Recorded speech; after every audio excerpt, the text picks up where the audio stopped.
In a recent speech at the launch of the Forward Singapore exercise, Deputy Prime Minister Lawrence Wong echoed a compelling call to action.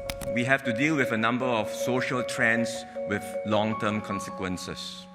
A rapidly aging population, a concern that social mobility is slowing, with those who have done well pulling further ahead of the rest due to their entrenched advantages. And with that, mounting anxieties among many of being displaced by others. If we strengthen our social compact, we can turn each set of challenges into opportunities. We can find the silver lining in whatever comes our way. We can be a bastion of stability and opportunity in this world, and we can leave behind a better Singapore for tomorrow. But what exactly is a social compact? In essence, it's our mutual agreement on how we all fit into the bigger picture. This forms the foundation of an inclusive community, one where everyone chips in for the common good. Inclusivity means every Singaporean prospers, regardless of background or circumstance. This year, we invited youth to reimagine the very fabric of Singapore's social inclusivity and well-being in the year 2050. After 2 years of online events, this year marks the first in-person Singapore Futures Youth Competition. We welcomed 105 youth participants to our beautiful Bukit Timah campus over the course of 5 days from 12th to 16th June. Split into 15 teams, participants took part in an immersive 3-day futures thinking workshop where they spent time building bonds, deep diving into the fabric of Singapore's social compact, and crafting their future visions for their final presentations. The competition's panel sessions offered diverse views of Singaporean experiences, from mental health to religion, LGBTQ+ matters, and accessibility. On days 4 and 5, teams presented their future scenarios to esteemed leaders from public and private sectors during preliminary and final rounds of judging.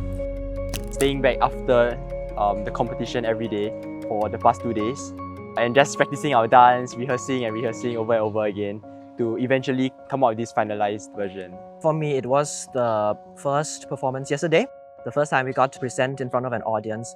Because at first we did think that there will be this air of intense competition and people wouldn't really enjoy it that much because our performance involved like a dance and a nice musical skit. People took it very well, like the audience. we like to think they really loved it. They really clapped along and sang along. It was quite reaffirming to know that we tried our best and we had fun with it, and the people also had fun with it. It was definitely trying to stay awake during our long meeting calls. We had some meeting calls that lasted till 2 a.m. even, trying to finalize our presentation about the work-life balance in 2050. Definitely getting to know my friends over the long hours we worked to get our final presentation.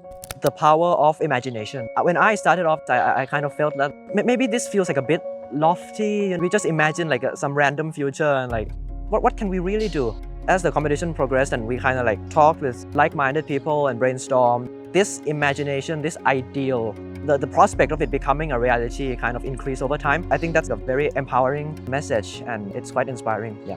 Another standout was our youth participants getting the chance to converse with Member of Parliament Carrie Tan, who offered her valuable insights on building social capital in Singapore.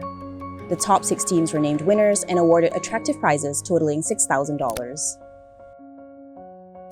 As we close this chapter, we celebrate not only the creativity and commitment displayed by our youth, but also the promise of a future shaped by their insights.